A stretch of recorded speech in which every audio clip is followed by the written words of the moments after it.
Y'all know what time it is. Y'all don't know, y'all better ask somebody. Hat on, suit on, looking like a dapper dog, giving them microphone, dressed like $1 million, diamond things in its cuffs. Y'all tell me who could it be but Steve Harvey? Oh, yeah. Everybody out there listening to me, put your hands together for Steve Harvey. Put your hands together. Steve Harvey,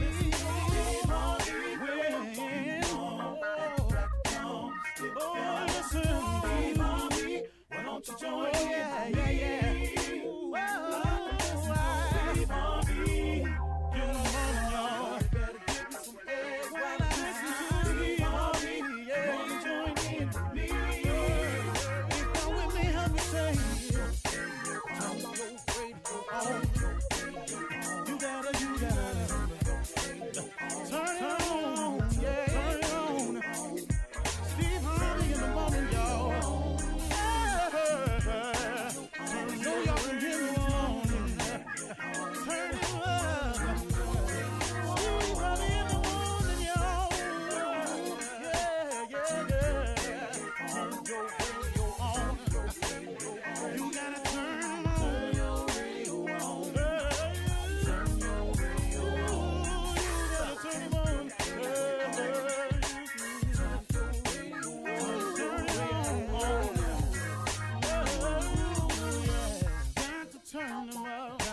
Steve Harvey got to turn them out. Steve Harvey turn them on in the morning, y'all.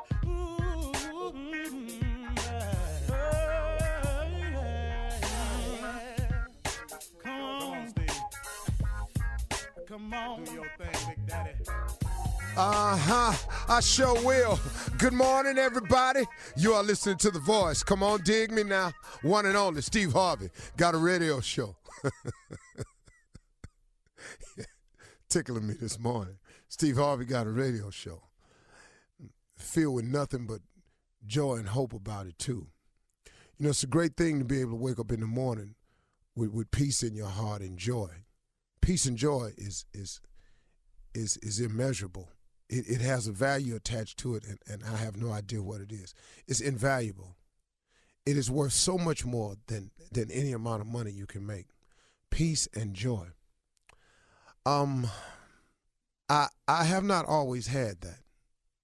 I have not always been a peaceful person or a person who lived his life in a joyous spirit. It took an arrival at this moment. Some people arrive sooner than others. I wish I had arrived at this point sooner, but I think it was necessary for me to learn a few things too. That's the amazing thing I've learned about life, is that instead of reflecting on your past incidences and calling them failures, instead of focusing on the negative and calling them bad times, I look at them now as experiences. I had to have those experiences that were negative, that were good, positive, wrong, evil. I had to have all those experiences to become, to shape who we are today. We all have to have them. If you look back at all the negative experiences you've had, all the things that you called failures, all the businesses I started that went under, all of the jobs I had that I was fired from, all the shows that were canceled, all of the times I thought I was going to get something happening my way and turned out I didn't get it at all. When you look at all of it, hopefully along the way, what you have done as a person is you've taken those negatives and those failures and you've used them for what they actually are. They are experiences. And they've now created in you an experienced person. And, that is worth something. Then it becomes a positive. But what too many people do is they let the negative things that have happened in their life, they allow the failures that have happened in their lives never to manifest themselves as experiences. And you sit up there and you dwell on it and you dwell on it until you have this woe is me attitude. Stop looking at it like that, y'all. You go through things in order to become the person that you are today. I tell you who you sometimes have to sit down and talk to. Sometimes you ought to sit down to an inmate that really gets it. An inmate that says, man, I've actually heard inmates say it to me and write to me. And they've said things like, man, coming to prison saved my life. Now, those of you who have never gone, how can he say a thing like that? But some men know, man, I was so far out there that if I'd have stayed out there, I wouldn't even be here today. This actually allowed me to stop, spend some time with myself, and learn some things about me. Now, does that happen for everybody like that? No. But here's a person who has taken an experience that could be considered a failure or a negative and turning it into a positive and using it to enrich their lives. You can do it no matter what your set of circumstances is. I recommend to everybody that you try changing your outlook in order to change your outcome. Everything that happens to you that's negative or you consider a failure, they're experiences. You've got to go through these things in order to have the knowledge that you have today. So I wish that I had come to this arrival that I'm in now, this place of peace and joy. But then guess what? I would not know what I know. I could not share some of the things that I'm able to share if I had not gone through some of them. And sometimes that's the purpose of them, is to teach you a lesson. Because, God has a plan for you. He really, really does. And eventually, he can use you no matter how old you are. And he can use you no matter how young you are. If you just say, okay, I'm ready to hear your plan. I've tried mine. Mine ain't worked out. Mine was not a good plan. What's your plan for me, God? What do you want me to do? That's why I say every day, Steve Harvey got a radio show, y'all. Because, man, I ain't see it coming. I didn't see that coming. I ain't see this book coming. I ain't seen half of the amazing things that have happened to me. I didn't plan them. I was sitting there, man, asking God for some direction. And then I got smart enough to stay watchful, be a hard worker now, because faith without works is dead. And it came. And I'll remind you of this. God has given all of you a gift. Every last one of you listening has a gift. God has never created a soul that he did not provide a gift to. God gives everyone a gift. And a gift is not just singing, rapping, entertainment. The richer gifts are much more than that. Teachers are gifted people who really have the gift of sharing information. That's a gift. And in that you can become great. A lot of people think that successful and greatness is the same thing. Cornel West said it at my daughter's graduation. He was a spokesperson. He said something so pointed. He said, don't ever confuse success with greatness. The two have nothing to do with each other. See, people determine success about money and fame and all this here. But greatness ain't got nothing to do with your money. It ain't got nothing to do with your fame. It's how you conduct your life. It's how meaningful and significant you become in your community, at your church, on your job, to the Cub Scout unit that you run, to the little girls' lives that you change, that little center in the hood where you just one place of hope to so many people, and they come back. And I used the example of Lou Danzler, who passed away in L.A., who had the Boys and Girls Challengers Club out in L.A., and he wasn't a rich man at all. If you walk by him, you wouldn't even know who he was. But if you look at all the people who have gone on to become politicians, who have gone on to become CEOs, who have gone on to become athletes that have passed through this man's small building in the hood in L.A., he was great. And all of you have greatness in you at something. It's just you got to submit yourself to God and say, okay, what was your plan for me? Certainly it wasn't to become an inmate. Certainly it wasn't to become a drug dealer. Certainly it wasn't to become a womanizer. Certainly it wasn't to become a stripper. Certainly God didn't create you for this. He had a plan for you. He just waiting on you to ask him what it is. And when you're praying about it, that's when the change comes in your life, that you can open up yourself and submit yourself and say, hey, God, what is this for me? And you ain't got to be perfect, because please know I ain't. I ain't even close.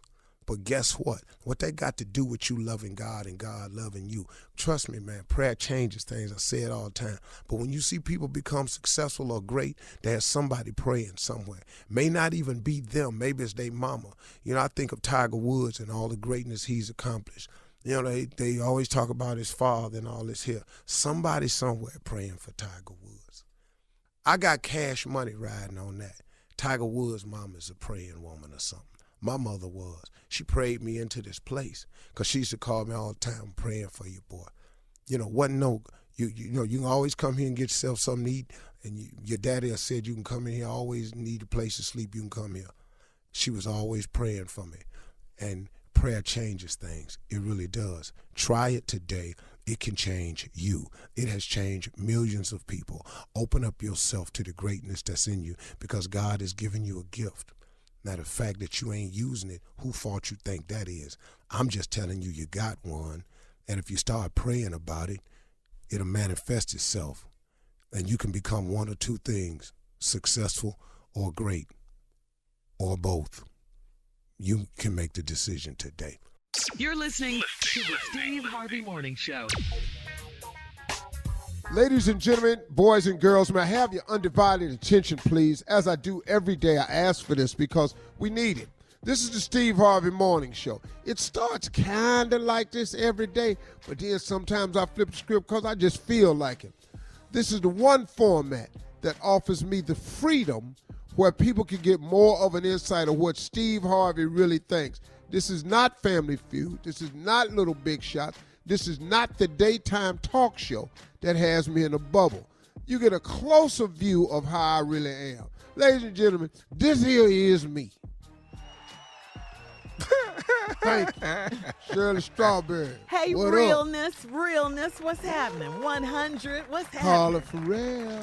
What's up, 100? Facts. Just facts. That's what Yeah, Junior on vacation and Jay come in here when he want to. Tommy. I'm in the building, baby, right here. Let's get it. It's Thursday. Yes, sir. Yes, sir. All right, man. All right. What'd he do today? I know you're talking about the president. I know. What I know did you he are. do today? What don't he do, bro? Hey, man, let me tell you something. After the Resting on his speech the laurels. other night, the State of the whole Union. speech about unity, bipartisan, you know, it's going to be so good. Why do you sound like The that? world, you know, we just want to reach across the aisles and do more. We want to eradicate cancer from kids. We want both parties to negotiate and everything. Next day, he called Adam Schiff. He called him Yesterday? yesterday. He called him a derogatory name. What did he call this man? Let me see. Let's see. I didn't hear it. I didn't see Something. much news today. I wasn't. And I just walked past the TV and there it was. President Trump calls Adam Schiff or something Democrat. I need that FT on that name, though. You dropping that F. Make it stronger for me. Oh, you No. think the man's last name is Adam? Well, I'm just saying, Steve missing that F. Yeah. Adam Schiff. Chef, yeah, Okay. he thinks he's saying something else. He said he's Wait. Oh, what did he say yesterday? I Anyway. didn't see that, Steve. Yeah, I didn't see it I either. did. I saw the highlights of the speech. They kept talking about that. Yeah. Why does he Oh, keep no. surprising y'all? I don't get that. Who? Trump. Who? The president? Political. Yeah. Wait. He doesn't surprise me. Oh, It's no. just over him. Well, I'm gonna take that back. He do surprise me sometimes. He Well, really he do. does surprise me. I mean, he is very surprising. You would not think what he says actually is from the president's mouth, our president, the president of Yeah, this but country's after- mouth. After the first 6 months, y'all, he consistent. No, but he keeps taking it to another level. You Yeah. go, I mean, time and time again, we're going, can you believe he said that? Can you believe he said that? I mean, this is all the time you know now. what, Tommy, really, I've been surprised a few times by this dude. Okay. I really did. I think he called him a political Hack. Yeah. A that's political what I saw. hack. That was it. All right, listen, coming up So at much for 32. unity. Yeah, A day 32. later, right? Coming up at 32 after the hour, guys. George Clinton, P-Funk George Clinton, is ready to say goodbye to the road. We'll talk about it right after this. Some moments right after this. You're listening to the Steve Harvey Morning Show. Well, Steve, your man, George Clinton, says he's ready to say goodbye to the road, okay? He's almost 78 years old. He's a legendary performer, needless to say. He just announced his final tour with Parliament Funkadelic, dubbed the One Nation Under a Groove Tour. I love it. He says, I would love to keep on doing this, but I'll be 78 in a few more months. Wow. That's what he told Rolling Stone magazine. He said, even though I feel like I'm just getting started, the reality is the group needs to go ahead and keep it going. We've got a new vibe in the band, and they've been carrying it for the last 3 years. I've been up there representing for people, but they've actually been turning the place out. And we've been selling out for the last 5 years every night. So, Steve, 78. I mean, I know P-Funk is one of your favorite groups of all time. George Clinton, Make Boom, My Funk, boom. P-Funk, Wait, all girl, of that. here you come. I know, I hear him. Let's go. Boom, boom. Well, all right. Boom, boom, boom, boom. Oh, we're about to take off now. Boom, boom, boom, boom. Here we go. On the 1, 2, let's go. Make my funk the P-Funk. I wants to get funked up. Make my funk the P-Funk. I want my funk uncut. I want the bomb. I want the P-Funk. I want my funk stepped on. Oh, make my funk the P-Funk. Yeah. I want my funk undone. Hey! Boom, boom. Well, all right. What about that Atomic Dog, though, Steve? You can't, Shirley. I'm just asking. Shirley. I know Not that's right your now. jam. It's too early. I know that's Cat, your you better jam. not find that right now. Dave, Cat, you don't better play not it. in the middle of this bit right now. You can't play that, man. You better not find that right now and drop that thing in here. And we don't want to hear all that barking. You know it's coming. Uh-oh. Uh-oh. It's too early.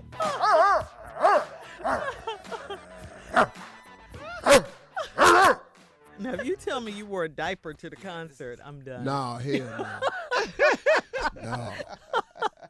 No. Oh, we're not going to play all that and You not hear the Kappa. put this You hear- flashlight Yes, up come in on. here. Yes. We Not got yours. to drop this flashlight, please. Please. Oh, for the Kappas. That's We it. got to do But that. Steve doesn't agree with that, Carla, though. that's not the- Yes. Boy, let me tell you, boy, I'm sophomore year. I got my cane. I'm trying to get to the floor. You don't understand, man. We're going around the room. Yes, Steve. Just don't drop your Yes. cane. Just don't drop it. Don't drop it. Come on. What, Steve, you're mumbling? They don't. Don't say nothing crazy. Kappas in that song. They don't what with the mention- Kappas? They don't mention the Kappas. The Kappas in that song. They don't have to mention the Kappas in that song. They wrote the Why song. are you whispering, Steve? The Kappa can hear you. Why are you whispering? But they've I can hear adopted that you song as their whispering. theme song, right? They can't. They don't mention. Well, by now, surely they probably these young guys probably have a different theme song. But in my era, this was the song. And there is no other song for the Qs. Okay. Right. To this day, Well, they haven't made another dog song. They make another dog there song. ain't no more.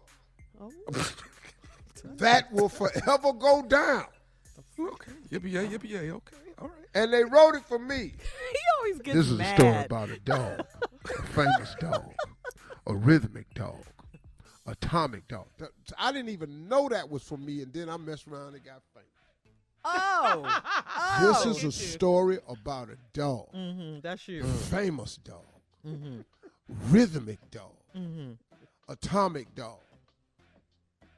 Why must I feel like that? Why must I chase the cat? It's nothing but the dog in me. George Clinton, he is a legend, obviously, 78 yeah. years old. And so for the younger generation that's listening, how can you break it down as to the type of music, the funk, and what he brought to the stage and the concert experience? Like, I never been to a concert. Oh, I have. You haven't? I have. Oh, I have. Oh, surely. It's off the chain, oh, right? Oh, yes. You leave out of there Yeah. exhausted, Yeah. Tommy. Dog, Really? dog, you ain't see the mothership? Oh, I never saw the mothership. You never saw You the never diapers? seen the diapers? It's on the stuff. The Uh-uh. Brides of Mothership Connection? Frankenstein? I saw, I saw the album covers. I never went to a concert. Wow. man. First of Tommy, all, I'm looking at you a little differently now. first of all, You mad? He Yeah. ain't. George I Clinton played it. made famous the instrument called Moog Prodigy.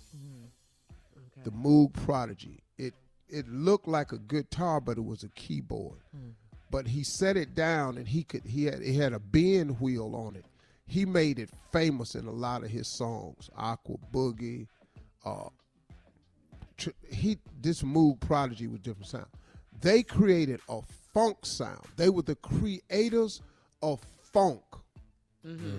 Now, other groups had various forms, but the richest, most soulful form of funk ever created in music came from George Clinton, Parliament Funkadelic.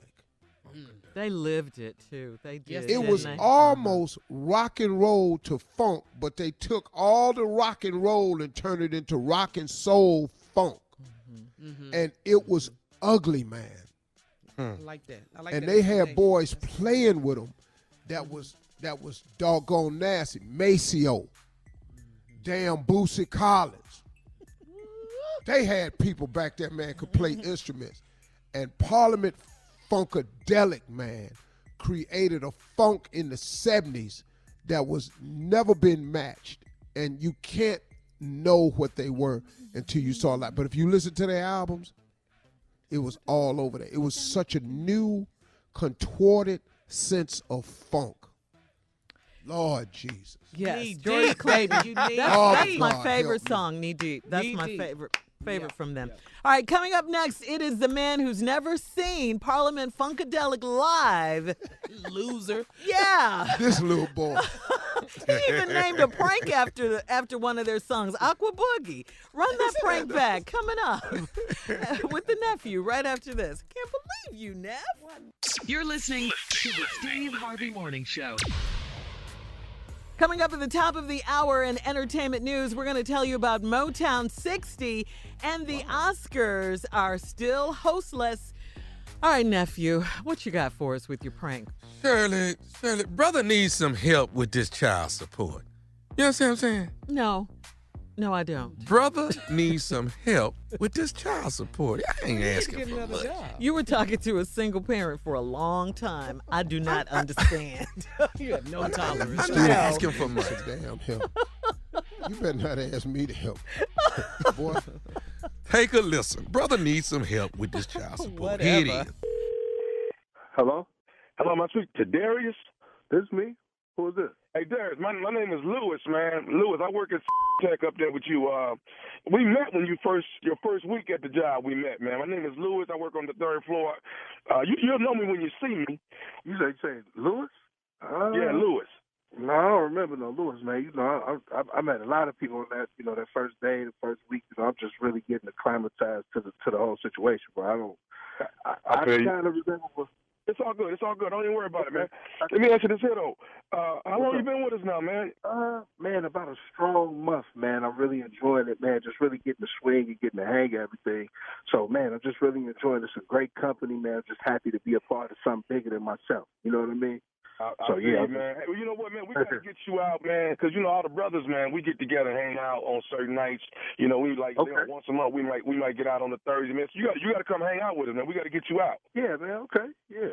Yeah. I'm running, man. I'm just trying to make new friends, however I can do it. For sure, man. I call you, though, Darius, because I'm in a little bit of a jam, though, man, and I was trying to get somebody to help me out, man, and by you being just came into the company, man, it might be something you can actually help me out with, man. I just, I hate to come in and lean on the friendship before we even get started and hang out yet, but I just need a little bit of help, man. I'm just hoping maybe you'd be open to maybe helping me out or something. I'm always willing to help a brother out, bro. It just depends on what you talk about. You know what I'm saying? But okay, check this out, man. I ain't really want to tell nobody at the job. I ain't really trying to let nobody know my business or whatever. But here's the deal, man.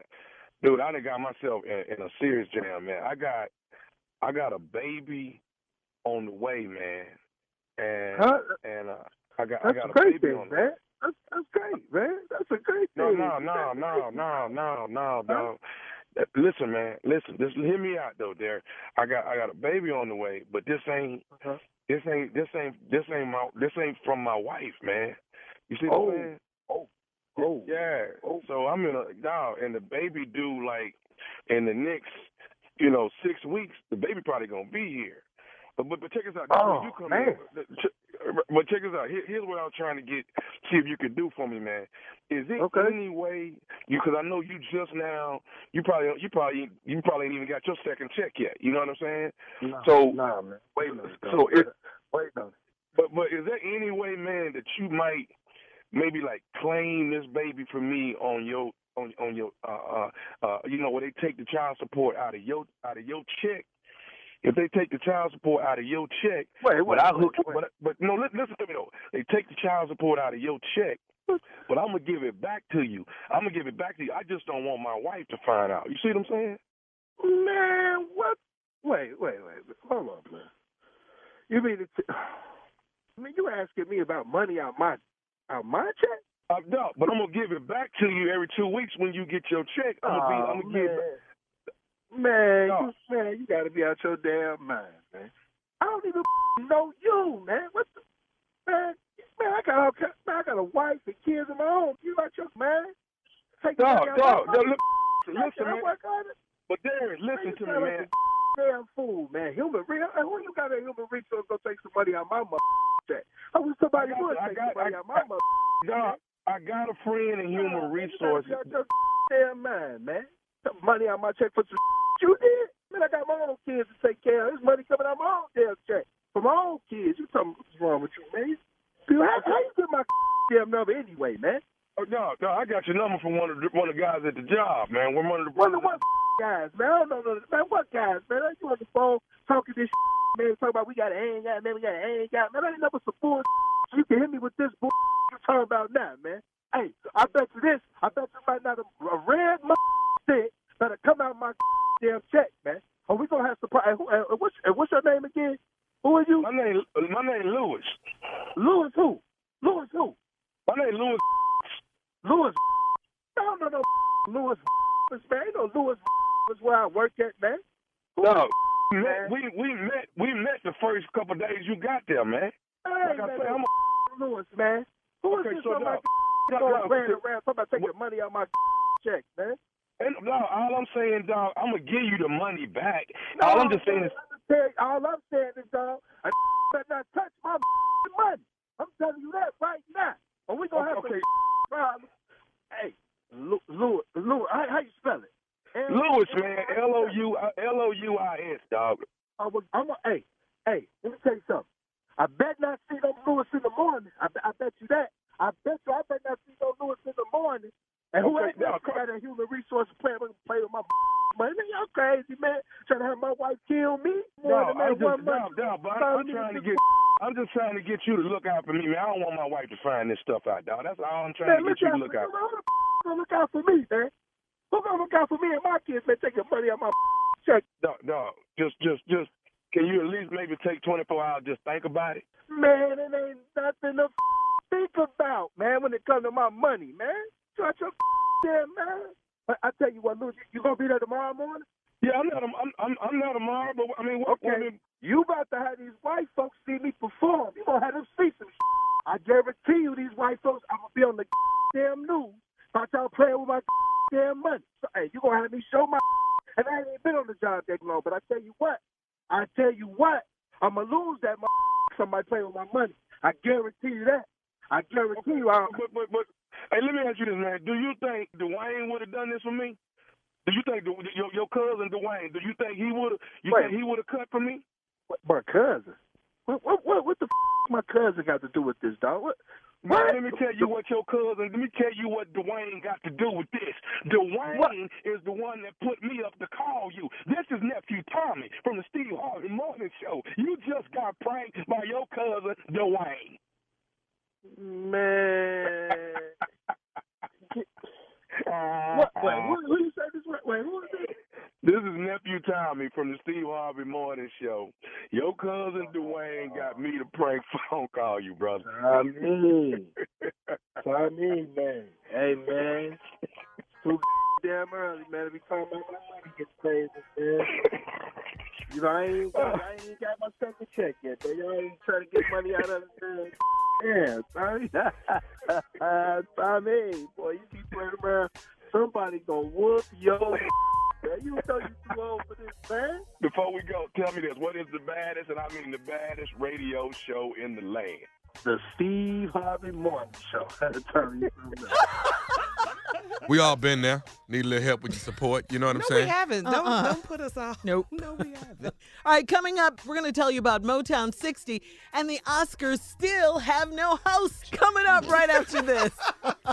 You're listening to the Steve Harvey Morning Show. Coming up in 34 minutes, we're going to tell you about a new theory that James Brown, the godfather of soul, was murdered. Okay? I saw that. Yeah. Did you see that on CNN? I saw that. Yeah, on What they saying CNN, now? man. Yeah, they're saying that there's a possibility that the godfather of soul could have been murdered. By a doctor, right? Yeah, we'll get into it a little later. That's Okay. coming up in about 34 minutes. But first, in today's entertainment news, the Motown 60. This is a Grammy celebration TV special, which is going to feature a long list of legends. Smokey Robinson, what a legend himself. He's going to co-host the April 21st CBS event with Steve, one of the kings, Cedric the Entertainer. Cedric, Yes. baby. Rounding out the cast are fellow Hold on, Motown. wait. Say what now? Cedric the Entertainer is going to co-host Motown 60, a Grammy celebration for TV. yeah. Come with on, Bell. Smokey. Come on, boy. With Smokey, though, right? Yeah, well, Said gonna have to carry all that weight on the jokes. Said is there for jokes. Smokey is there for knowledge. Yeah, rounding out the cast, Last.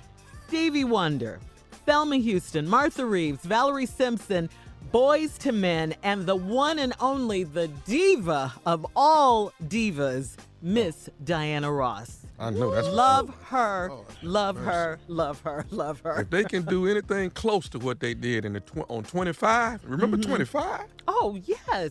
Everybody. That's when Michael Jackson went into the Man. stratosphere after that with Billie Jean. Yeah. Come on now. Yeah. That boy Marvin moonwalked Gaye across was the there. floor that night.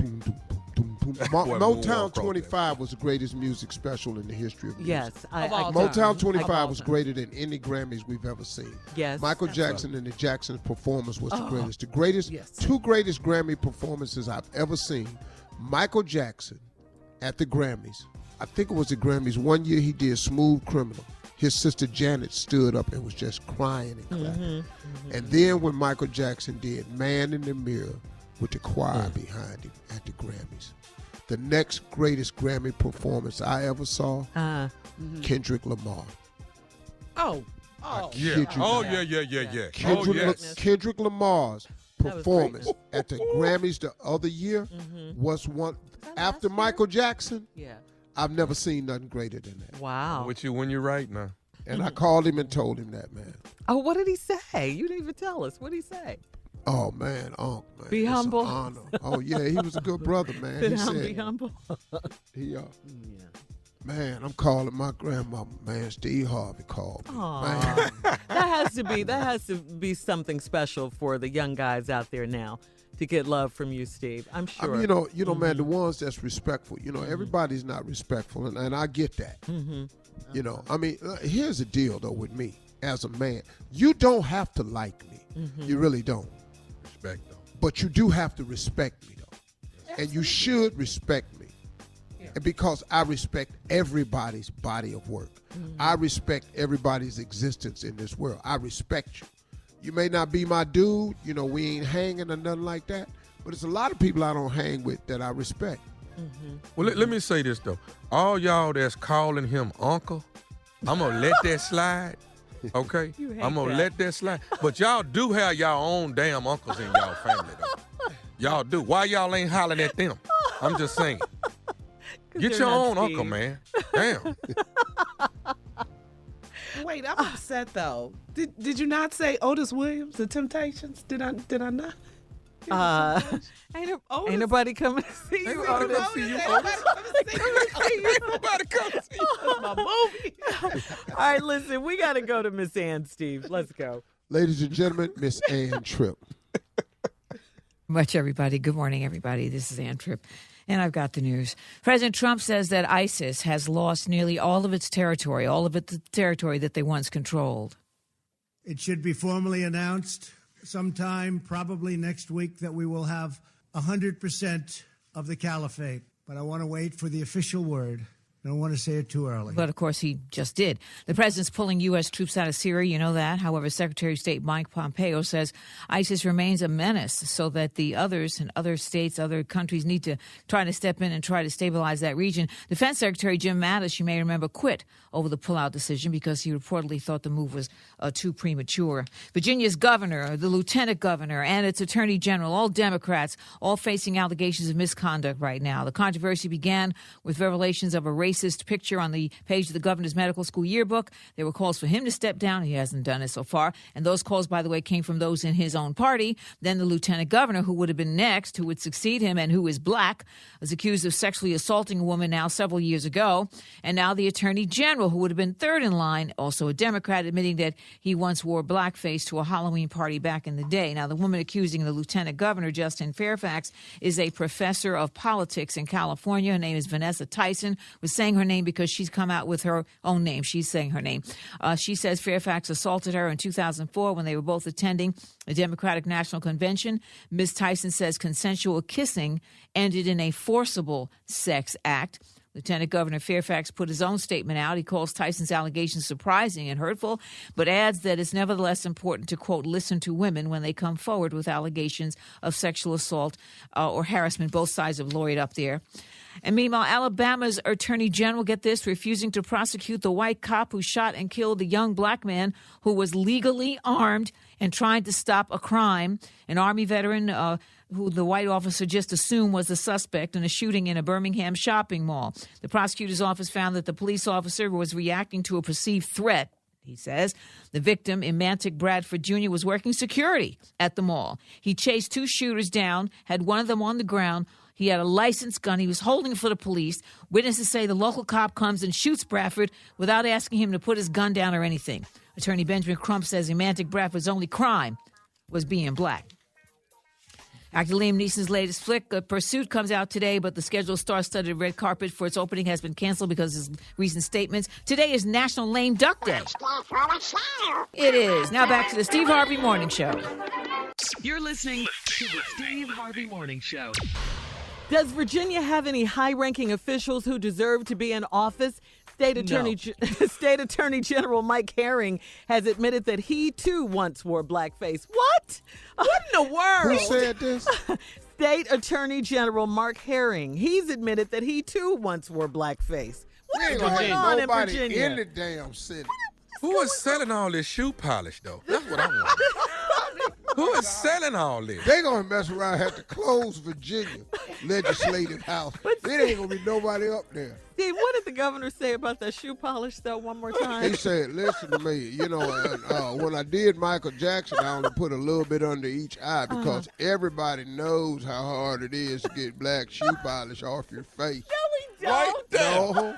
No, Everybody doesn't know. I'm sorry, dog. I've never had none on. Okay. I've caught hell getting it off my fingertips. Right. After polishing my shoes where it belongs. All right, listen, let's get back to the State Attorney General of Virginia, Mark Herring. He's admitted that he, too, has worn blackface. He says that he wore an afro wig and makeup as part of a costume as a rapper at a party at the University of Virginia back in 1980. Most recently, no, he probably said, well, they're going to find out anyway. Yeah, So I mean, they digging up pictures now. Let me go on, come on. And I'm so sorry. Yes. Most recently, of course, we just talked about Governor Ralph Northam. He came under fire when his page in a medical school yearbook surfaced showing someone in blackface. And another person wearing a KKK hood and robe. And then Lieutenant Governor Justin Fairfax has been hit with a sexual assault allegation, though he denies that. Was that in blackface? I mean, come on. Okay. This is ridiculous. Well, he's black. You know what bothers Fairfax me? is black. Okay, This would so, bother me. Yes, it was. In school, if you're a theater major, you got to take scenery, you got to take costume, you got to take makeup. Mm-hmm. They got makeup, all right? That's brown, dark brown. That matches our tones, yes. I ain't never seen nobody with no damn shoe polish. That's the trip part. Yeah, that's Who puts that on? Wrong, That's Tommy. insulting. The blackface is to put the extra spin on it. Mm-hmm. And what some people don't understand is blackface That's Right. what white people did to mock us in theater. Right. Because they didn't want You're no absolutely- blacks in the theater. So to act a black, they put extra big lips on and real black makeup. When we come back, just let me tell you something real quick about the Apollo Theater. All right, and coming up at 34 after the hour, we're also going to tell you about this brand new theory that the godfather of soul, James Brown, was murdered. That's coming up right after this. You're listening to the Steve Harvey Morning Show. We're going to get into the James Brown story in just a moment. I know you guys are waiting for that. But, Steve, you wanted to finish a thought you had earlier. Well, you know what? See, the blackface is so insulting to African Americans because it was used to mock us back in the day. Not only did there was such a hatred for black people, you're seeing it today even. And when you bring it up, you bring that period up. But it was also kept us out of theater because we weren't allowed to be in theater. So when they wanted to show a black, they always put them up in a demeaning way by putting black shoe polish on their face, big pink lips, and the black-faced person was always this bumbling, slow, simple-minded person, which was their perception of black people at that time. Quick story. Apollo Theater, the reason you have the stump in the Apollo Theater is because 125th Street was widened. Now, and they had to chop down the Tree of Hope. The Tree of Hope stood on 125th Street where all entertainers stood, tappers, hoofers, singers, dancers, and all Broadway hopefuls stood there. And they stood up under the Tree of Hope because every day on Broadway, when a white performer came ill or twisted an ankle or something, the producers of the show drove up to Harlem and picked from the Tree of Hope all the actors and actresses and singers and dancers and hoofers and tappers stood under the tree. And they called it the Tree of Hope because they hoped they got picked. Well, they could pick blacks because they knew black people could come and learn these steps and all these dance moves in a matter of 30, 40 minutes. Because to black people, what they was doing down there in Broadway wasn't about nothing. So they could get these blacks to come down here, and they put all the blacks in whiteface. Oh. Because blacks weren't allowed to perform on Broadway. Okay. So now they took the black person and made them white. So then when you take a white person and make them over-the-top shoe polish black, when you degraded us and kept us from opportunity and mocked us as being slow and mocked us as being simple-minded and incapable of full thoughts, that's what blackface do to black people. And come on with even this Black from History the moment. Apollo, Yes. when you knew we were the gifted ones, and you picked us up from the Tree of Hope, and you took us down to Broadway because we could learn your little Shirley Temple steps oh so quick. Your little dance moves y'all been working on all month. We could knock them down in 15, 20 minutes. You put white makeup on all these black-skinned people so no one would know they was black, but you needed them. And so when they cut the tree down, the performer said, no, this tree is our hope. It's got to go to the Showtime at the Apollo. And that's why it sits on that stage. And that's when you bring your ass around that corner, you better rub that log. Come on now. Come on, That's Steve, the you Tree of dropping Hope. That's knowledge where that today. stuff You're come welcome. That is a Black History moment Yeah, brought that's to you Black by History. the Steve Harvey Morning Show. Dog, I've been in Harlem, man. I learned from these people. Harlem made me. I'm Cleveland made. I'm Welch, West Virginia produced. But I'm made in Cleveland. But Harlem made me the entertainer I am today. That's why I can host any show. You know why? Because I host Showtime at the Apollo. If you want to figure out if you good at something, take your drawers, put them on, and go up to the Apollo Theater.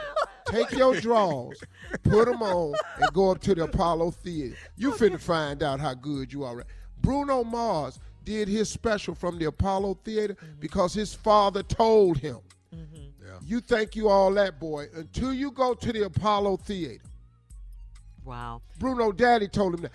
That's why Bruno Mars, one of the greatest bands today, he went to the Apollo Theater and did his special. That's because he had to prove it. Yeah. That's what they say Michael Jackson used to hide in the stairwells and stuff and watch James Brown and Jackie Wilson and all the greats. The greatest Yeah, have been all at the the greats. Apollo. Yeah. If you ain't been at the Apollo, whatever. I've been there, partner. I did my 6 minutes up there. Do you remember this song? When you told me, what's your best joke? I said, yeah, I'm going to kill him with it at the end. No, you're going to do that first. No. That do joke it first. got to Might be not be first. no end.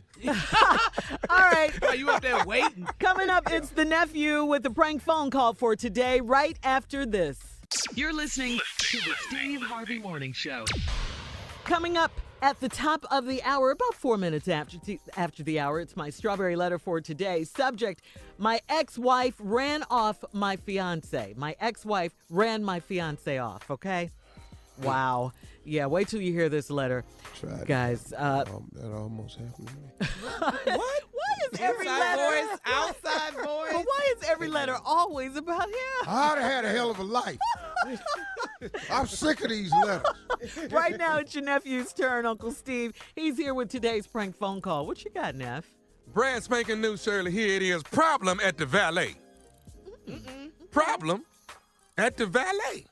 We got to get this fixed. Yeah. There is a problem at the valet. Here you go. Hello. Hey, Orlando. Hey, Tommy. How's it going? Hey, man, what's going on? You doing all right? I'm doing good. Doing good. What's up? Hey, listen, I need you to do something for me. Do you need your car details? No, not this week. Listen, I got something I want you to do for me. I'm doing a prank phone call, and I want you to call this guy and tell him you're the valet downstairs. Ask him for his ticket number and tell him, hey, we got a little bit of an issue, but my manager's going to call you back. Are you sure you want me to do it? You're the valet guy. That's all you got to do. All right? Why does a Mexican guy gotta be the valet guy and you get to be the manager? What's up with that? Just make this. I'm finna click over and make the call. All I want you to do is just tell him you're the valet guy. Will you do that for me? All right, man. I got you. All right. Hang on. Just hang on. Hello? Hello. Is this Mr. Franklin? Yes. Can I ask who's calling? Yes. I'm Orlando with valet. Did you park a Lexus with us about 30 minutes ago? Yeah, I did. What's going on? What's this about? I'm just going to need your ticket number real quick. There's a small issue, and once you get the ticket number, I could have my manager just call you back. 5346. But why do you need my ticket number? Is there something wrong with my car? Did something happen? My manager will call you back, and he'll give you all the details. Oh, okay. So something did happen to my car? Once I give my manager your ticket number, he'll call you back shortly, and he'll tell you everything. Okay, well, can you have him give me a call as soon as possible? Because I would like to know what happened to my car if something happened. I don't really understand what's going on here. I'm sorry, I have to go. But you can't tell me anything else before you leave? I mean, there's no details that you can give me about anything with my car? Like I said, my manager will handle it. I have to get going. Perfect, Orlando. That's perfect. All right, I got it from you, bro. I appreciate it. Let's call him back. Hello? Hello. Is this Mr. Franklin? Yeah, this is he. Can I ask who's calling? This is Cliff, man. I'm the manager here down at the valet. Oh, great. Thank you. I've been waiting to hear from you. Oh, my God. 30 minutes ago, you pulled in with they're telling me a silver or light gray Lexus. Yeah, that's my car. What's going on with my car here? Okay, and what's your number? Is it 5346? Yeah, that's my number. I mean, I already went through this with the other guy. Can you just tell me what the hell is going on with my car? Okay, are you able to come downstairs right now? No, I can't. I valeted over there. I'm at a lunch with a client somewhere else. I'm not there right now. Why do I need to come down right now? Can you just what is happening? Okay, so here's the deal, sir.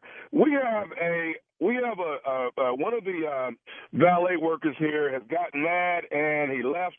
He quit the job and he's gone. He's left the premise. The problem we're having right now is we don't see your car.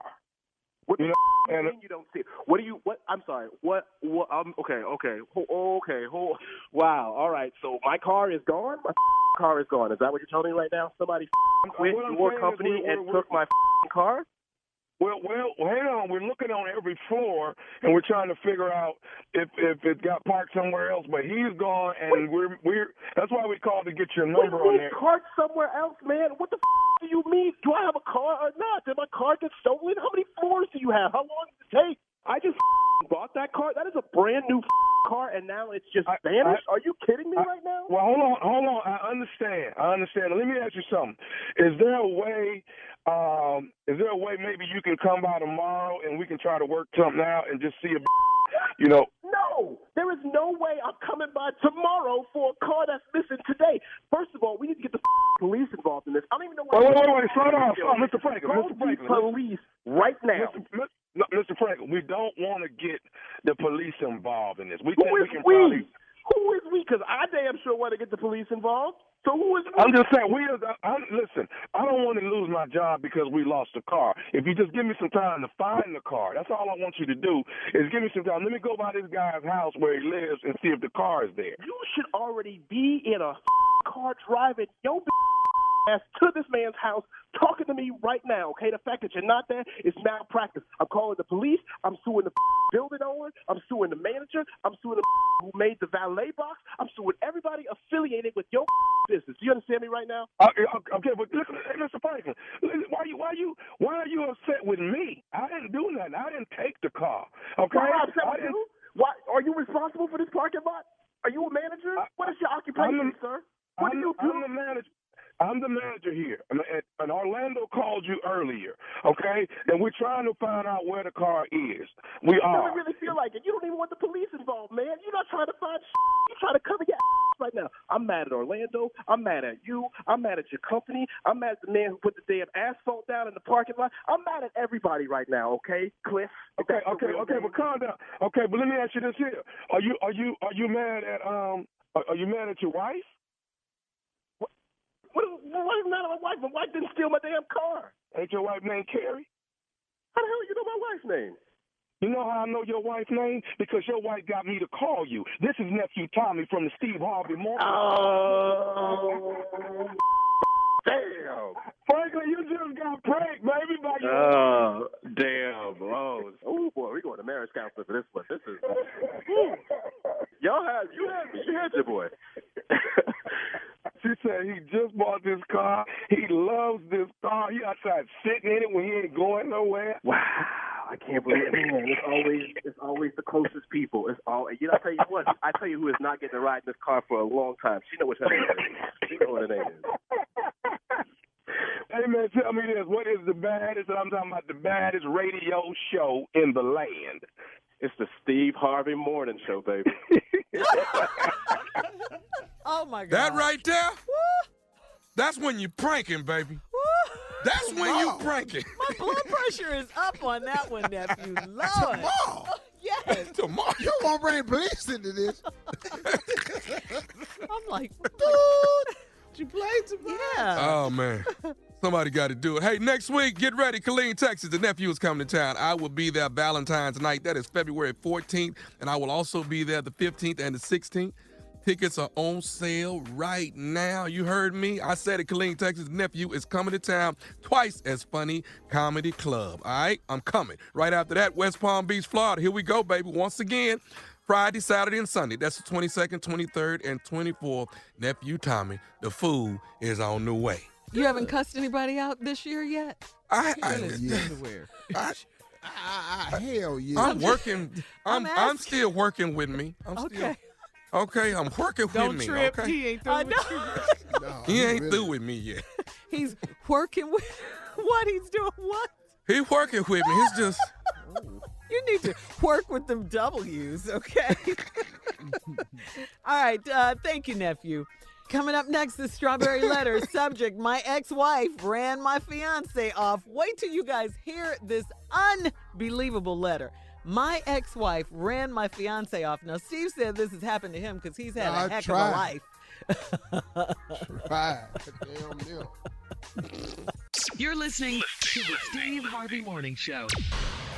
All right, time now, guys, for today's Strawberry Letter. If you need some advice on relationships, on dating, work, sex, parenting, and more, please submit your letter to Steve Harvey FM, okay? And click Submit Strawberry Letter. We will make sure we try to read your letter live on the air, just like we're going to read this one today. And this one is a doozy. Okay, it's a doozy. Here we go. Buckle up and hold on tight. We got it for you. Here it is, the Strawberry Letter. Subject, my ex-wife ran my fiance off. Dear Stephen Shirley, I am in a desperate need of advice. I was engaged. I'm here for you. I was engaged to be married, but my fiance and I recently split up after my ex-wife caused a whole lot of problems in our relationship. What? When my ex heard I was engaged, she called me. I told her that I was extremely happy and excited to get remarried. My ex said that she was happy for me and wished me well, which was a big lie. Oh, this ain't about me. Yeah, this is mine. Mine ain't never said nothing. A few days after we talked. Never wish me well. Well, listen. Keep listening. Keep listening. Hell no, this is not me. Okay, cool. Go ahead. Keep listening, Steve. Yeah. I'm trying. Go ahead. So ignorant, right? My ex said she was happy for me and wished me well. What? Well, he said it was a big lie. A few days after we talked. Shirley. Huh? This must be Will Smith. Go ahead. Why you say that? Because they have that great relationship. All them people be sitting together talking and stuff. I don't know. Having dinner and everything. Yeah. I want that one. All right, here we go. A few days after we talked, my ex created a new Facebook page, named it The Thompsons, and posted a bunch of old pictures from our wedding and family vacations. My fiance's mother saw the Facebook page and showed it to my fiance, and that's when everything hit the fan. I told my fiance that yes, I talked to my ex because she called me. I didn't call her. I told my fiance that I had no idea that the Facebook page existed because I don't deal with my ex-wife at all. My fiance didn't believe me, so she called my ex, and my ex gave her an earful of lies. She told my fiance that I still try to see her and that we are still in love with each other and talk often. Of course, my fiance was all confused and didn't know who to believe, so she called off the wedding and we broke up. My ex found out about our breakup and claimed she felt awful about it, so she sent my fiance an email admitting that she lied about everything and she was sorry that she interfered. My fiance still doesn't want to marry me, and we barely talk at all now. Even though my ex admitted she was lying, I'm still suffering from what she did. Can you please offer some advice on how I can get my lady back? I cannot stand my ex-wife for this, but I'm going to let God deal with her. I just want my fiance back. Please help. Yeah. Man, I feel you, player. That's over. Yeah, this is funky right here. I don't like your ex-wife. I'm just gonna put that out there. Don't like her at all. She's a stuff starter.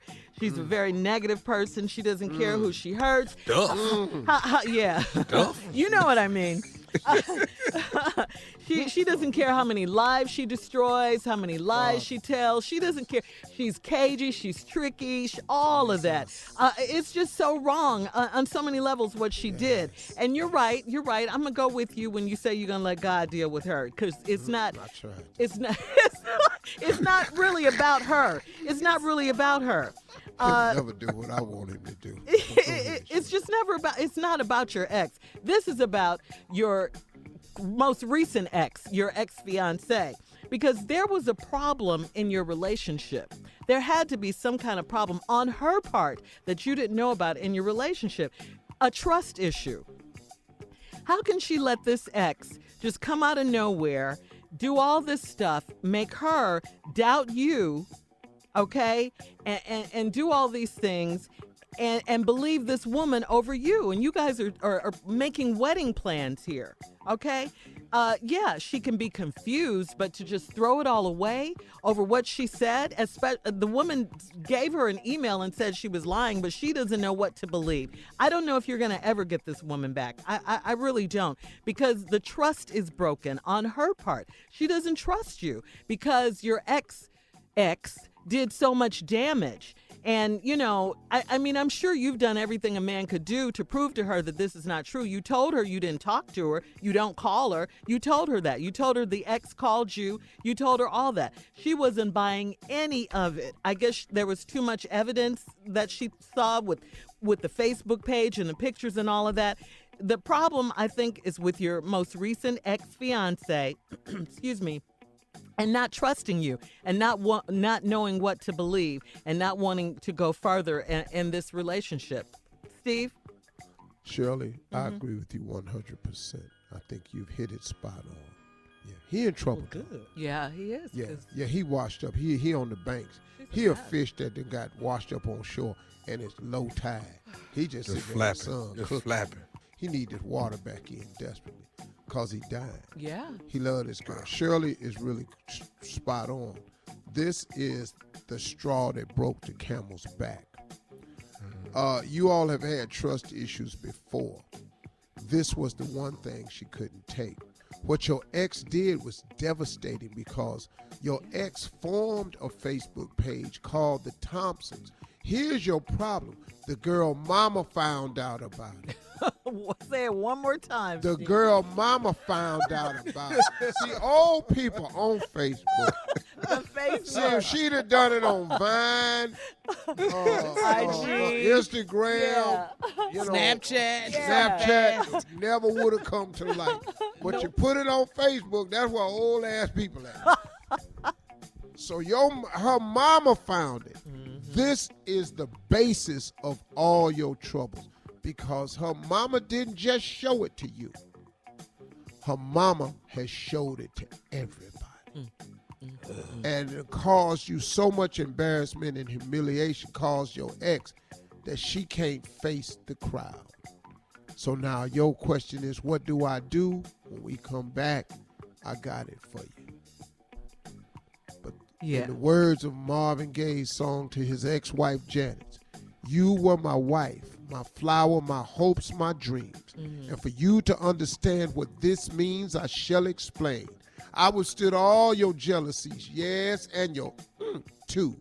But I'd forget it all once in bed with you. But oh, darling, how could we end up like this? All right, Marvin. Is that here, my dear? Let me okay. reminisce.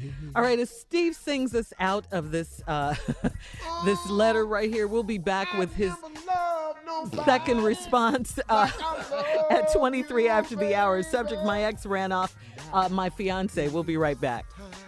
Right after this. You're listening to the Steve Harvey Morning Show.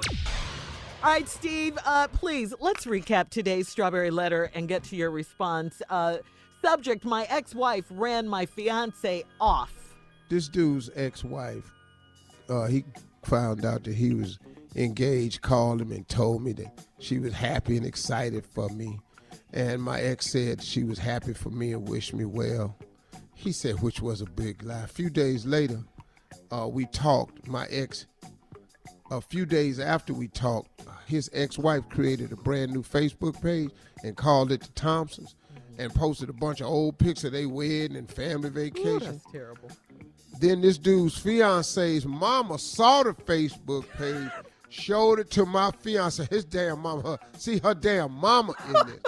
This why you can't get your girl back, man, because she under the scrutiny. Her mama, look at this on Facebook. Sister Clarice see this. Earlene done seen it. I can't go nowhere. Everybody done seen this here. This man embarrassing you like that. And now your friends done found out about it because you took it to your friends. And your friends have been commenting on it. Girl, this is new. So now, and then you, I don't know why you told her that y'all talked. I talked to my ex because she called. When everything hit the fan, I told my fiance that, yes, I talked to my ex because she called me. I didn't call her. I told my fiance I had no idea that the Facebook page existed because I don't deal with my ex at all. Your fiance didn't believe you, man, so she called my ex. She called your ex, and your ex gave her an ear full of lies. Oh, man, see, this why you dog that man. Hell hath no fury like a woman scorned. Now, That's listen right. to me. I thought hell hath no fury like a woman scorned. I really thought for years until Shirley told me last year that that's not a scripture. And then I wanted to have a meeting with all theologians and all of them to see if we could get it put in. You can't put nothing in the Bible, boy. You cannot add to it. It says that in the Bible you cannot add to it. I know that, yeah. but I just think if something ought to be in there. I don't know why that ain't in there. And so they told me I couldn't do that, so I got off of that.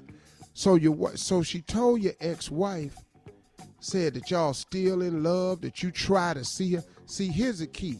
still try to see her. If the girl had something on you seeing her, she wouldn't have said you still try to see her. She'd have said, I got texts, I got pictures, because you got a text, somebody got a picture.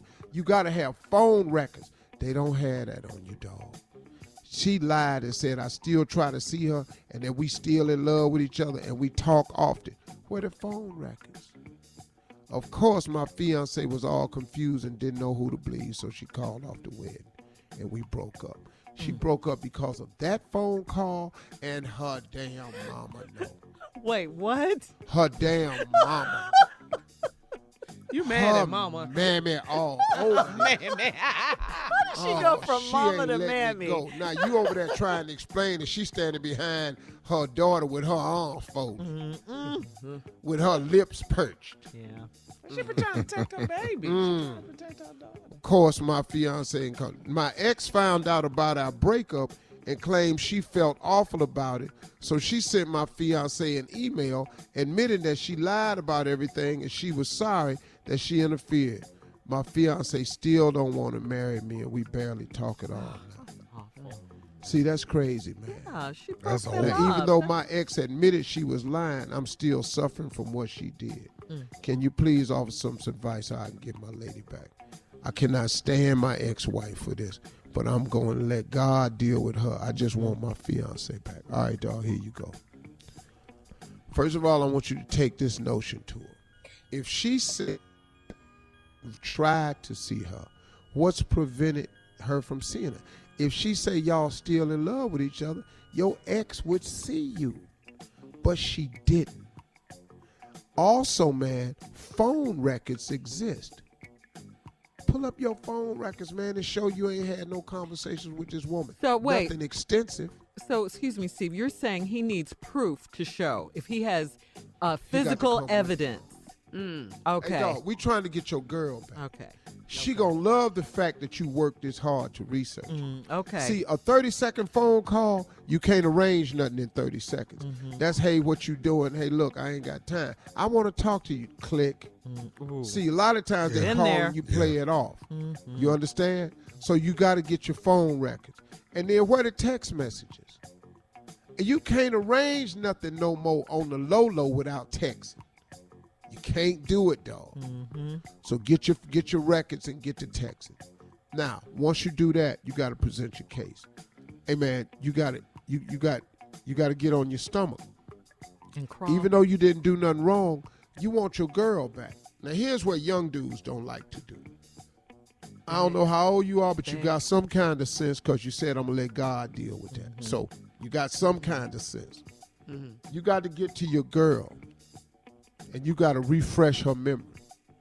Of what You got to Michael Jackson her. You got to remember the time we fell in love. Remember the time when we first met, girl. You got to get to Michael Jackson this girl with some remember.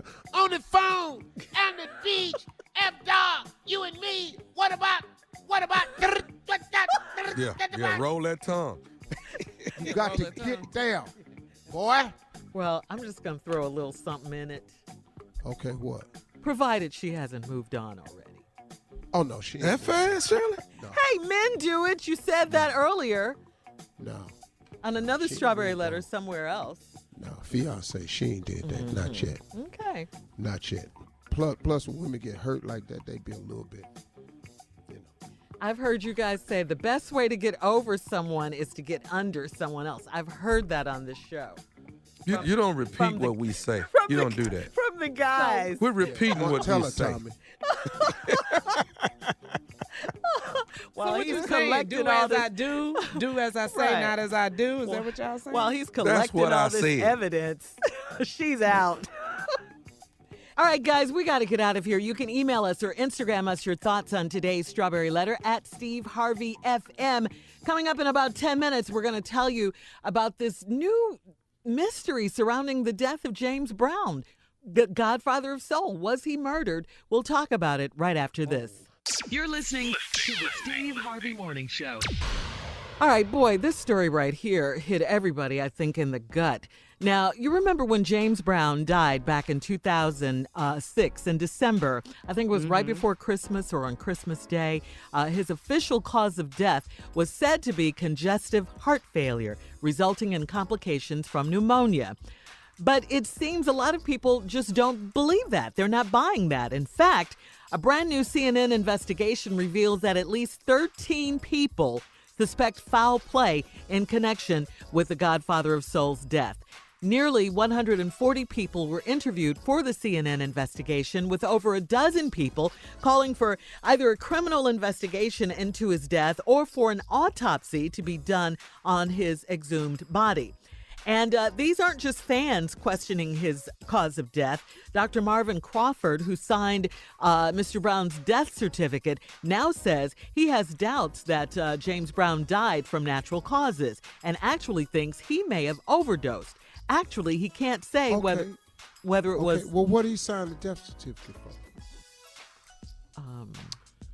Well, he signed a death certificate because he died. Well, so he just over there just signed and he died. But don't you have to sign the death certificate with cause on it? You have to say what you think the cause of death was. Yes. And so at the time, he thought it was natural causes. He now says he doubts that James Brown died from natural causes, and he actually thinks he may have overdosed, although he can't say whether it was accidental or not. That's what Dr. Crawford is saying. So then his job was simply to sign the death certificate. He didn't do autopsies or none of that, obviously. No, they haven't done an autopsy yet. Dr. Crawford treated James Brown at an Atlanta hospital and says he believes that Mr. Brown's condition changed too fast. He died that night, and I did raise that question, what went wrong in that room? Other people questioning... Well, somebody came in and did something. That's what they say. Other people questioning Mr. Brown's cause of death point to his personal manager, Charles Bobbitt, who says he was the only one with him. He heard James Brown complaining that his chest was on fire before he lay down and died.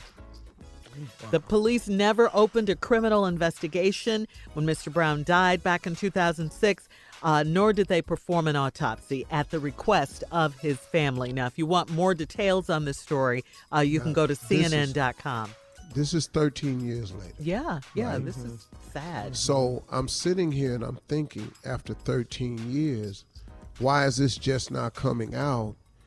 Is somebody running wild with a conspiracy theory? And now, because this makes news and you can get eyeballs, here comes, is this CNN.com or something? Yeah, that's what I just said. You can get more details on CNN.com. Well, what are they going to... And it's an investigation, though, Steve. It's a lot of information. They interviewed a lot of people. So it's not bloggish. It's more of like a documentary on a website. They didn't show it on TV, so it's information. I'm asking and you're question. trying to find out, why did it get started? Who started it? There's a woman involved too. Here's my question: a documentary on a website. Say that. So now let me ask you something: is there an official police investigation, or this is just some people investigating? That's my only question. Well, they're saying the police never opened a criminal investigation back when he died in 2006. So this is what I want to be weary of. I just want to be conscious of this. I want us to just think, why is this just not coming out? You know, people can write anything and post it and make it sound like, so factual and newsworthy. But I think until you get a police investor to reopen the case... Well, let's just say this. Now, we all know CNN is a credible news source. We do know that. Their newscast, they are. Well, it says nearly 140 people were interviewed for this investigation by CNN, with over a dozen more calling for they're calling for a criminal investigation or for an autopsy to be done. So that remains. No, we're not finna dig him back up. It took us 3 years to put after he died to put him in there. Yeah, he was. We're not finna go back. His body was out a very long time. Yes, man, it was. Yeah, so it's a lot. Yeah, there's a lot of witnesses and information. It's a lot of information that they're talking about with this particular case, and why wasn't an autopsy ordered from the family because And the his family family has to wanted it, request. yeah. They have to request an autopsy. They don't just automatically do it. If Are you someone saying died. the family wanted a autopsy show? They did not. They did not request one. That's why they didn't do it. They didn't He was do out an long autopsy. enough to get one. Yeah. Huh? He was out long enough to get one. He was in the front yard. He was in the front room. Are you guys serious right now? Surely. James is Brown's true. body sat in the front yard for months. I know that, but come on. Don't say it? Don't say what it was? I was tried, Shirley. What? Really, guys? Really? Steve, especially you. You know how Augusta feels about you. And I love Augusta. Everybody know this was wrong. Yeah, I mean, we reported on it. I mean, we talked about it during that time. We were on the Steve Harvey Morning Show. We talked about Muslims it. and Jewish faith, the body has to be in the ground at a certain time. Before sundown the next day. I don't know which one. I don't know the route, but I know they specifically, the body has to be down sometime. Black people, all of a sudden, you just up in the front yard under a tent with some lights. Man, come on. Yeah, so anyway, to answer your question, the police, as I said, the police never opened a criminal investigation when he died because you guys are taking it someplace. We're trying to be serious here. We're taking it where it was. He poli- was out for over a year At and the a half. request of his family, they did not perform an autopsy. If you want more details, go to CNN.com. We'll be back with Reality Update and Carla right after this. You guys. You're listening to the Steve Harvey Morning Show. I'm ready, and she is ready. Y'all better buckle up and hold on tight. She is here, Carla Farrell, with Reality Update. Well, thank you, nephew. What's up, Carla crew? and Steve. Oh, you in it? Okay, Boy, Carla this and my Steve favorite. with Come on, Reality Update. You sound like Nick Cannon hosting the Wendy Williams show this week. That's what he sound like. Yes. Well, shout out to my co-host How you right doing? now. Yes. Is that what he's saying? How you doing? How you doing? Is he saying all that? Yeah. Is he saying that too? Yeah, you know I love Nick Cannon. Wow. Yeah, he's got I do too. I love energy for the guy. That's good. He's got some energy. Yeah, that's good. All right, let's talk about Celebrity Big Brother. You ready, co-host Steve Harvey? Yeah. Well, Did pick you watch your energy up. No, this is great. I'm excited. All right, so Celebrity Big Brother. Okay, guess who got kicked out the house? Who? Don't say No.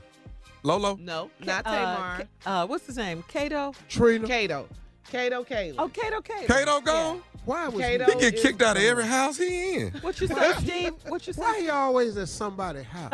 He's the ultimate house guest, right?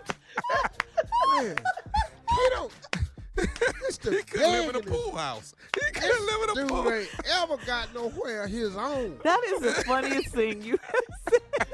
He'd just be getting his ass put out. He couldn't stay at OJ's house.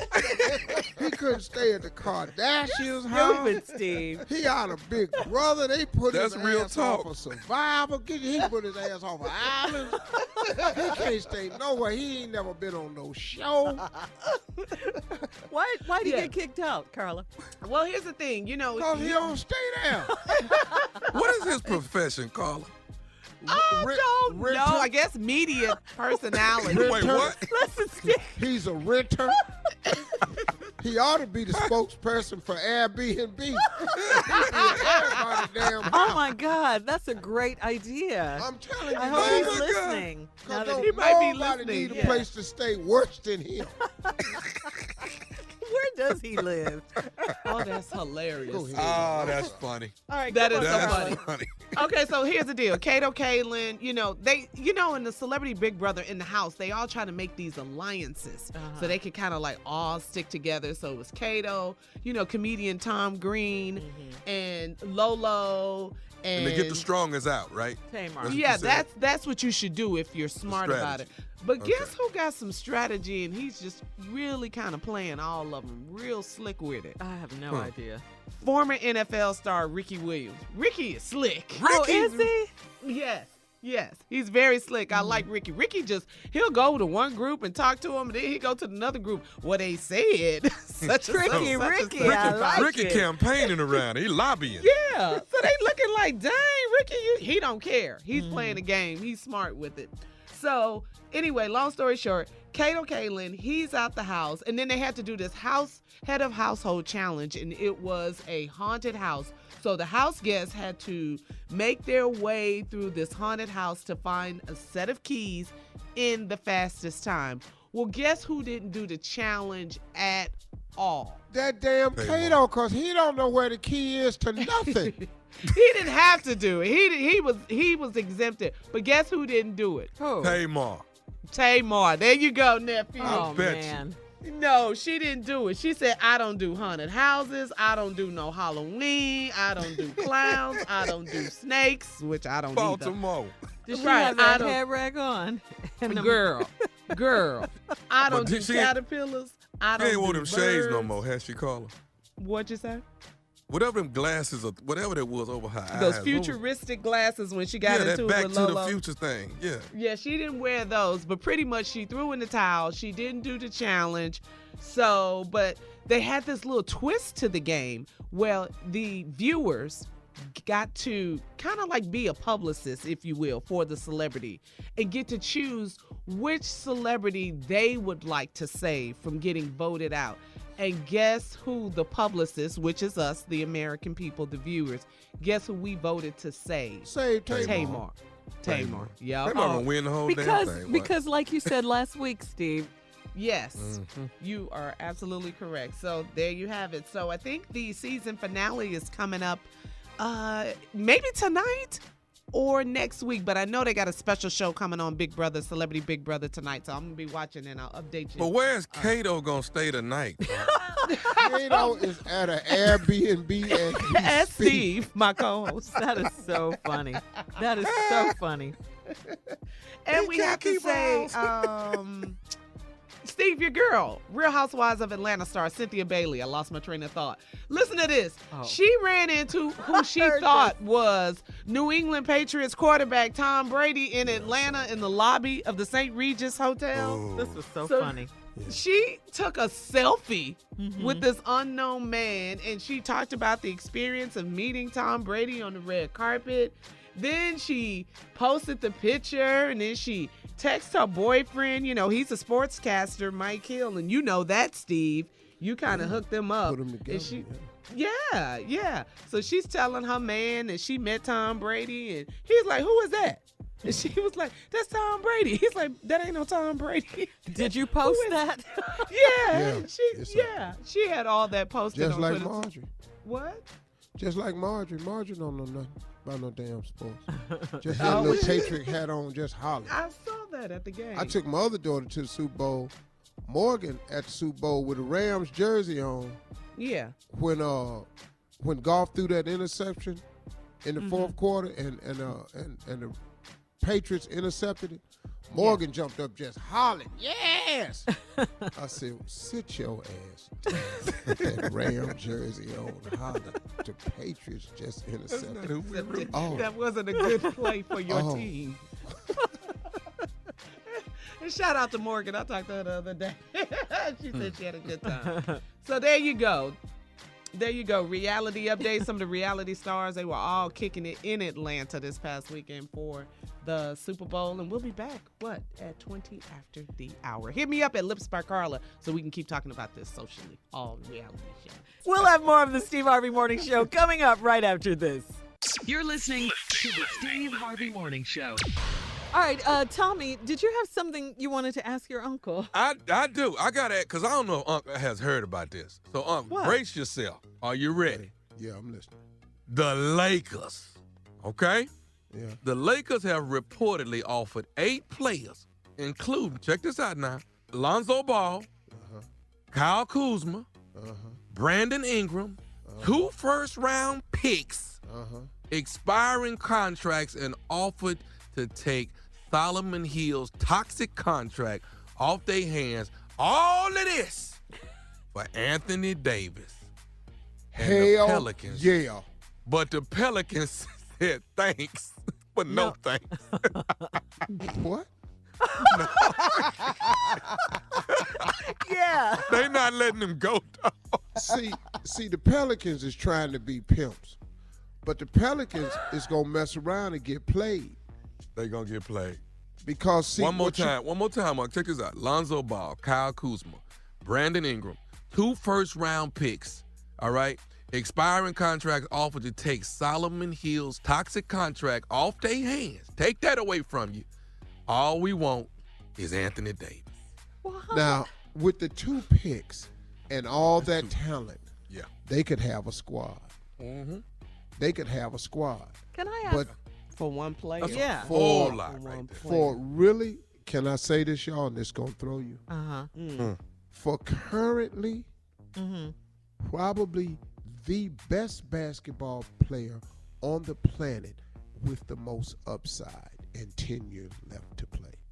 Really? Anthony Davis. Anthony Davis. Okay. So he's a is bad right boy. now the greatest basketball player on the planet with the most upside and tenure to play. In a very, very close second, with the most upside and tenure to play, is that boy in the Milwaukee Bucks, that damn Greek freak. Oh, that yeah. boy. I know him. Yeah. I know you. Well, do. that's That what they're boy right saying, there. Steve. I saw him Anthony on Davis 60 wants to Minutes. play for the Bucks, the Lakers, or the Clippers. Clippers, You don't get over nobody there with want- Bron. So Yeah. wait a minute. I'm just saying though, with all those people they're offering for him, how much money? That's like $1 billion or something, isn't? I No, mean, it's that's not. a lot of money. ain't no No, I mean, it's I not. know it's not $1 billion. I know that. Yeah, But I'm they just don't- saying they don't that's want a to. lot. They gonna wait and see what Boston want to do. They gonna wait and see what. Oh, okay. But the Bucks can't get Anthony Davis because they have nothing to give for Anthony Davis. The Bucks ain't got enough surrounding players to give up. They not gonna give up the Greek freak. There ain't no way they giving that. That's not going to happen. They can't give him up. He's too great. He's greatness, man, up there in Milwaukee. If y'all saw more games of him, we would understand. That boy right there is spectacular. I saw that 60 Minutes piece on him. Yeah, it was very. Can Magic Oh, make he's- this happen? Yeah, man, Magic, they gonna make it happen. They gonna throw in everything. They'll throw money at them. LA got paper. Yeah, they must. Well, have the some trade money. deadline is today. It's today. NBA trade deadline. It's today. It's today, Ooh. 3 o'clock. But see, what the Pelicans gonna do is they gonna let the trade deadline go by. Yeah. They gonna keep Anthony Davis, I predict, and just try to hold him to the end of the season and see what they got. But they gonna mess around and mess up. But Well- what you cannot have is a guy on your team that don't want to be there. And Magic usually gets what he wants. I mean, his track record has proven that. They should have threw in 8 movies and 4 weed dispensers and gave all that to him. You know what I'm saying? Just put a little bit more on From that, LA? you know. From stupid, LA? You in LA, man. you get all that, you know. Stupid. We'll have more of this. Get your nephew, Steve. We'll have more of the Steve Harvey Morning Show coming up right after this. You're listening to the Steve Harvey Morning Show. In today's entertainment news, the Motown 60. This is a Grammy celebration TV special, which is going to feature a long list of legends. Smokey Robinson, what a legend himself. He's going to co-host the April 21st CBS event with Steve, one of the kings, Cedric the Entertainer. Cedric, Yes. baby. Rounding out the cast are fellow Hold on, Motown. wait. Say what now? Cedric the Entertainer is going to co-host Motown 60, a Grammy celebration for TV. yeah. Come with on, Bell. Smokey. Come on, boy. With Smokey, though, right? Yeah, well, Sid gonna have to carry all that weight on the jokes. Sid is there for jokes. Smokey is there for knowledge. Yeah, rounding out the cast, Class. Stevie Wonder, Thelma Houston, Martha Reeves, Valerie Simpson, Boys to Men, and the one and only, the diva of all divas, Miss Diana Ross. I know that's Love her, Lord have love mercy. her, love her, love her. If they can do anything close to what they did in on 25, remember 25? Oh, yes. Everybody. That's when Michael Jackson went into the Man. stratosphere after that with Billie Jean.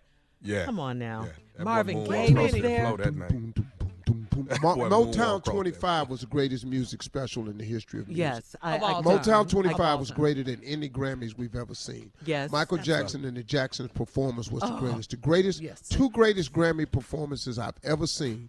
Michael Jackson at the Grammys. I think it was the Grammys. One year he did Smooth Criminal. his sister Janet stood up and was just crying and clapping. And then when Michael Jackson did Man in the Mirror with the choir behind him at the Grammys, the next greatest Grammy performance I ever saw, Kendrick Lamar. Oh. Yeah. Kendrick Lamar's performance at the Grammys the other year was one after Michael Jackson. Yeah. I've never seen nothing greater than that. Wow. I'm with you when you're right now. And I called him and told him that, man. Oh, what did he say? You didn't even tell us. What did he say? Oh, man, man. Be it's an humble. honor. Oh, yeah, he was a good brother, man. He said, be humble. Man, I'm calling my grandmama, man. Steve Harvey called me. Man. That has to be something special for the young guys out there now to get love from you, Steve. I'm sure. I mean, you know, man, the ones that's respectful. You know, everybody's not respectful, and I get that. You know, I mean, here's the deal though with me as a man. You don't have to like me. You really don't. Respect though. But you do have to respect me though, and you should respect me. And because I respect everybody's body of work. I respect everybody's existence in this world. I respect you. You may not be my dude, you know, we ain't hanging or nothing like that, but there's a lot of people I don't hang with that I respect. Well, let me say this, though. All y'all that's calling him uncle, I'm going to let that slide, okay? I'm going to let that slide. But y'all do have y'all own damn uncles in y'all family, though. Y'all do. Why y'all ain't hollering at them? I'm just saying. Get your own uncle, man. Damn. Wait, I'm upset though. Did you not say Otis Williams, The Temptations? Did I not? Ain't nobody coming to see you, Otis. Nobody come see you. That's my movie. All right, coming up, the last break of the day. Steve will have some closing remarks for us. Don't go anywhere. We'll be back at 49 minutes after the hour, right after this. You're listening to the Steve Harvey Morning Show. All right, Steve, it's been a good day. We've had fun today, talked about a lot of stuff. But you have more stuff to take us home with today with your closing remarks. What you got for us, Steve? Well, my remarks today is in light of all the news that's been on television, and for us as regular people, how do we manage it all? How do we interpret it? How do we decipher it to fit into our lives? And one of the things that I watch all these politicians, and politics is it's not a really clean profession to me. It's so doggish, man. It's so cutthroat. It seems so hypocritical at times. And everybody, if you're in a certain party, you all feel the same way. And I just don't believe that to be true. I just don't really believe that. I think that people in politics take stances with their group so that they can have power as a unit. Nobody agrees with everything anybody does. I don't have yet to meet that person. And so I don't want us to take a page from politics.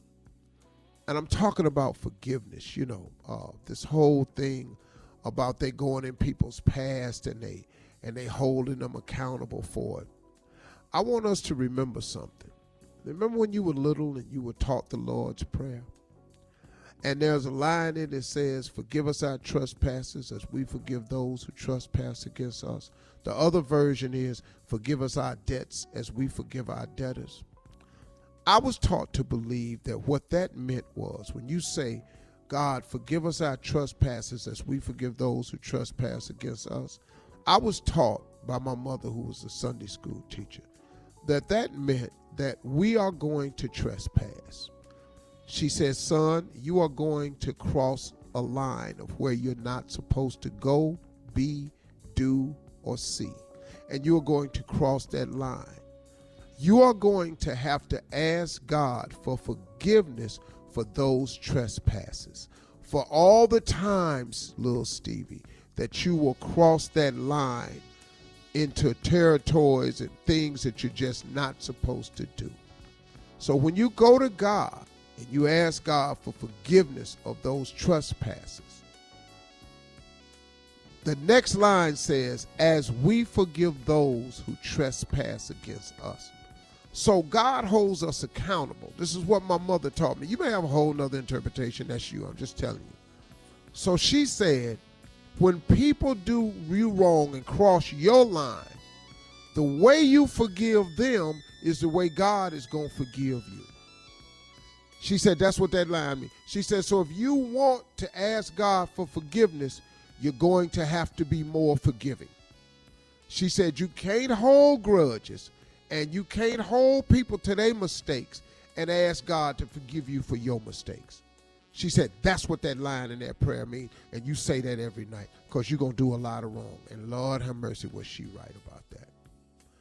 So in light of what my mother taught me as a little boy, and I've tried to carry that on, and I haven't always been good at it. I want you to know I held something malice in my heart for a guy for 7 years. For 7 years, I held malice in my heart for this guy.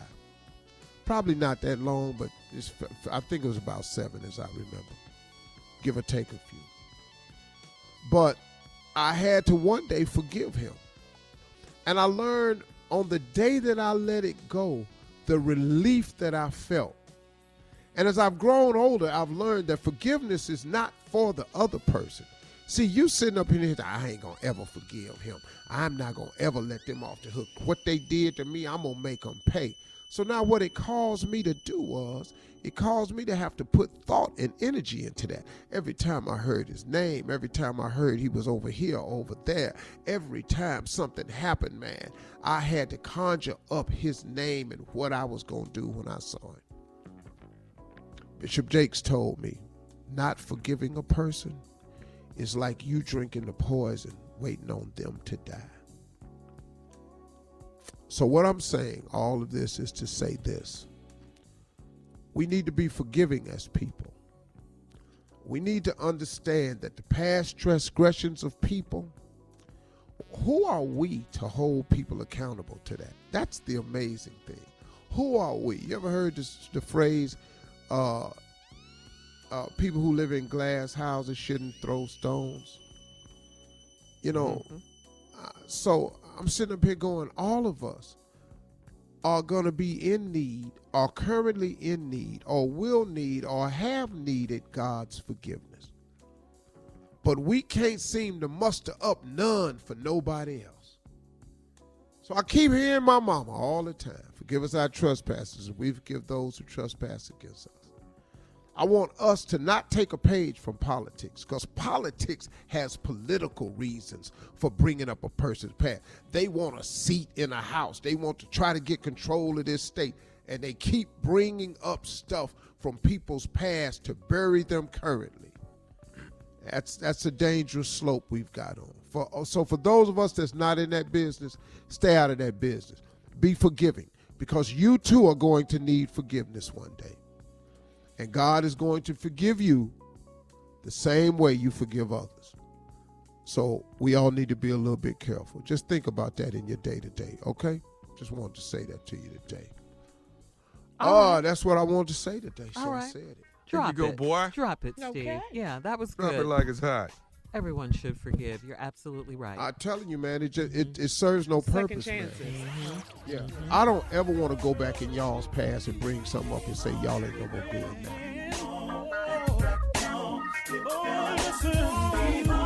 For all Steve Harvey contests, no purchase necessary, void where prohibited. Participants must be legal U.S. residents at least 18 years old unless otherwise stated. For complete contest rules, visit SteveHarveyFM.com. You're listening to the Steve Harvey Morning Show.